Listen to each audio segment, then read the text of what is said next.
ipadala ng ating Panginoon ang banal na Espiritu ay siyang magbigay ng mga bagay na hindi po nahabilin ng ating Panginoon sa pananalita po niya sa panahon na yun, kundi ang lahat ng mga bagay na dala ng Espiritu Santo mula sa Diyos Ama.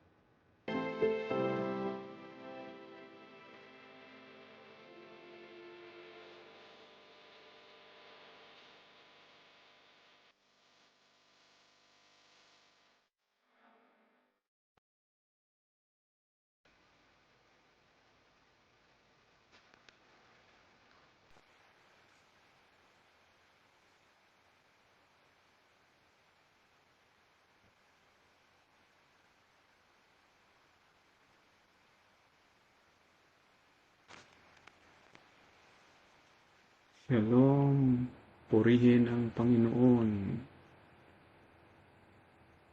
Kumusta na po ang bawat isa? Sana po sa mabuting kalagayan at sa aking mga kasamang pisma at sa lahat ng nagsubaybay, nagtangkilik, sumusuporta at nanalangin sa ipinagkaloob ng Diyos na channel, ang Pismo Plus, lalo na po sa nilay ng Ebanghelyo sa madaling araw diyan sa Pilipinas. At dahil po hindi po tayo nakahabol kanina sa ating general nilay, samahan nyo na lang po ako sa pagnilay ng Ebanghelyo diyan sa Pilipinas, araw ng Miyerkules, sa 28 ng Mayo 2025, ka-6 na linggo ng pagkabuhay ng ating Panginoong Jesucristo. Ito pong pagnilayan po natin mula sa sulat ni San Juan, Kabanata 16, talata 12 hanggang 15. At napakalaga po nito, tungkol sa gusto pang iwanan ng mga salita ng ating Panginoong Jesucristo sa panahon niya na siya ay lilisang na sa mundong ito, na babalik sa Ama. At hindi po niya pinabayaan ang kanyang mga alagad, kundi pinaasa na ipadala ang banal na Espiritu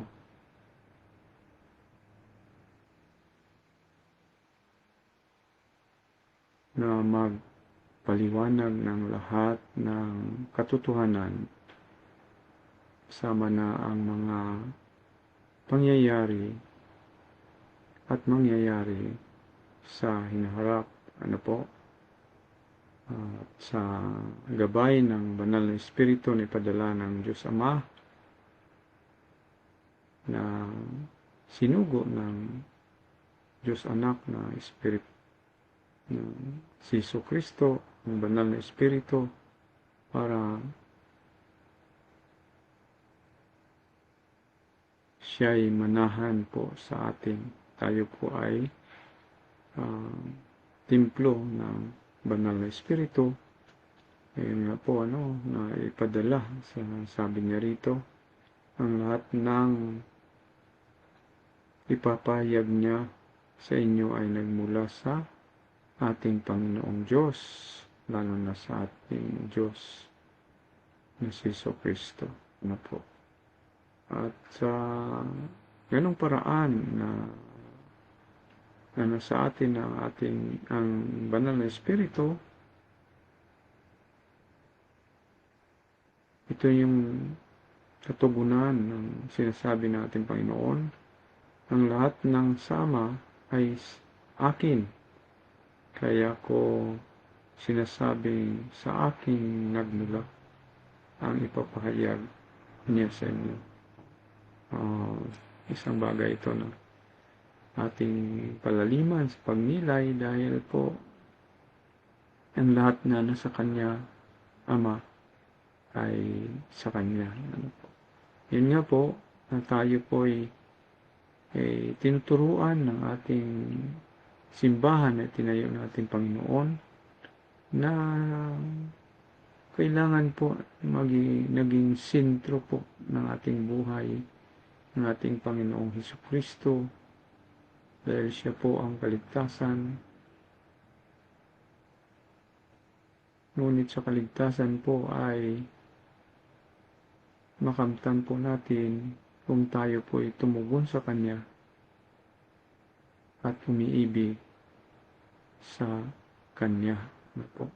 Dahil ang pag-ibig ay may kaakibat na pagsunod o pagtalima sa gusto ng ating Panginoon. Yun po, no, na ang ating mga kapatid dito, mga Hudyo, hindi talaga naniwala po sa Kanya.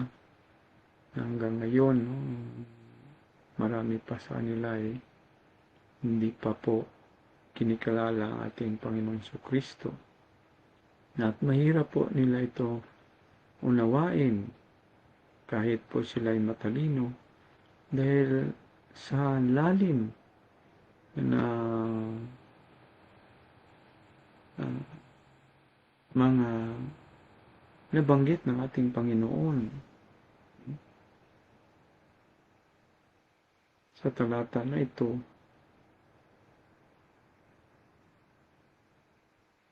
na sa kanila ay pamumusong o blasphemy. Ano po, na inaangkin ng ating Panginoon na siya ay Diyos din po. No? So, yun nga po na kailangan po natin isang guni sa katuruan ng ating simbahan itinayo ng ating Panginoon kapag tayo po ay na mahirapang umintindi po nito. Dahil sa misteryo ng Kanyang pagka-Diyos ay walang kapantay, walang ihambing sa kagustuhan po niya ay tayo'y magpalalim na magsusumikap na tugunin po ang Kanyang kalooban para makamtan po natin ang kaligtasan, kasama na po ang kapayapaan sa ating puso, isipan. Ano po?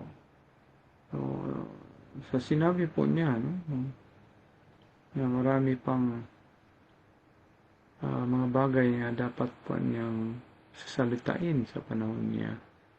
Ayun nga po na ang banal na Espiritu ang bumagabay sa simbahan tinayo po niya sa ating mga kaobispohan, lalo na sa Santo Papa, Parian, na sa kanilang pagtuturo ay lahat po'y nakasintro sa ating Panginoong Jesucristo. At ang banal na Espiritu ay gagabay sa atin para gawin po natin ang mga bagay na lugod-lugod sa ating Panginoon. Ngunit hindi po siya manahan sa atin kung tayo po ay may bahid ng pagkakasala o kasalanan. At mapalad po tayo dahil ang sakramento na nasa simbahan, lalo na ang sakramento ng pagbabalik loob sa Panginoon sa pamamagitan ng ating pagharap sa ating kaparian na siya po ay may otoridad na sa pamamagitan niya magpapatawad ng ating mga kasalanan at ating pagsikapan na hindi magawa na po ito.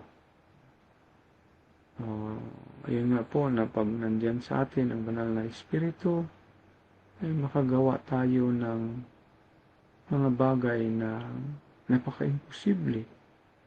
Dahil sa gabay po ng banal na Espiritu ay tayo'y nagagalak lagi dahil kasama natin po siya sa pagligtas sa atin o proteksyon, lalo na po sa naroonan po natin, patuloy pa rin po ang giyera.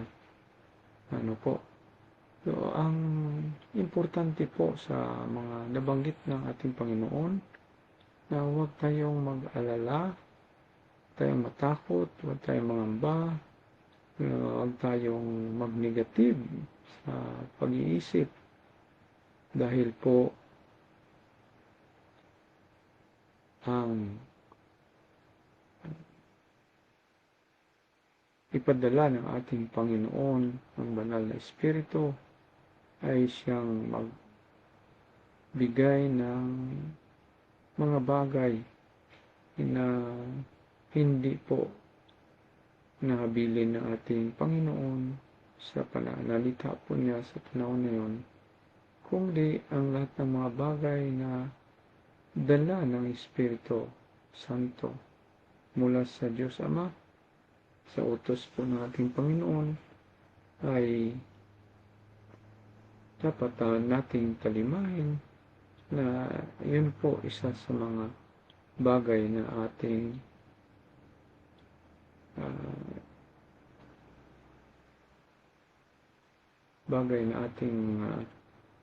makamtan ang kaligtasan. Ngunit po,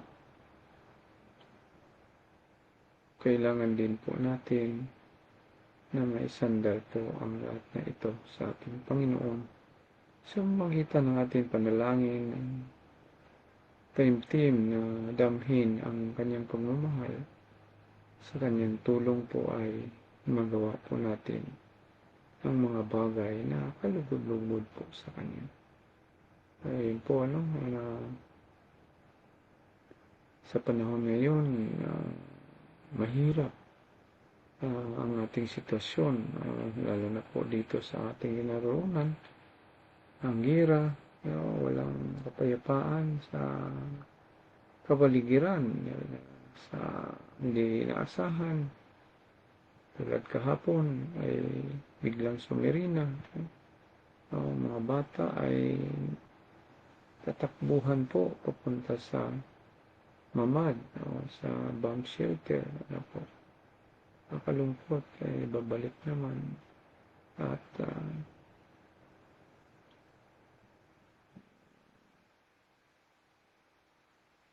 atin lang po na pagsikapan manatili tayo sa status of grace. May nagawa po tayo ng mga kasalanan, kailangan huwag mga tubili pumunta sa ating mahal na pari, hingi ng tawad sa Panginoong Diyos pamagitan niyan na ating makamtan ang pagmamahal at pagpatawad ng ating Panginoon. So, tandaan po natin, kapag po hindi tayo sa estado ng grasya, ay mahirap tayong gabayan ng ating ng banal na Espiritu. Ganun din po ang ating guardian angel. So, kailangan po natin magsusumikap at tugunin ang kagustuhan ng ating Panginoon. So, malapit na po ang Pentecostes. Pagbaba ng Espiritu, may pinaghanda at handa po natin ating sarili sa mga bagay na ito. At hingiin po natin sa Panginoon ang kapayapaan sa buong mundo at kapayapaan din po sa ating puso't isipan. Yun lang pong nakapagbigay ng katatagan ng loob sa atin na ganitong mga sitwasyon. Kailangan tayong kumilos at damhin ang pagmamahal ng ating Panginoon at ito po'y ibahagi sa ating kapwa. Shalom, Belehetraot, Tidara Balik Ulam, Dalail, kahapon po pala, hindi tayo naka-greet, ano?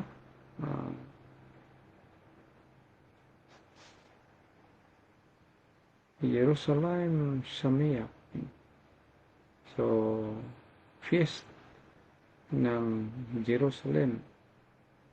Dahil itong paggunita po nila ng pagkuha nila po sa 1967, kung hindi po ako nagkamali, na bawi po nila ang East Jerusalem dahil makasama ang templo na nasira kung yan po nilang manatili sa kamay ng Jordanian, ang Old City of Jerusalem. So yun po, purihin ang Panginoon. God bless us all. Litraw.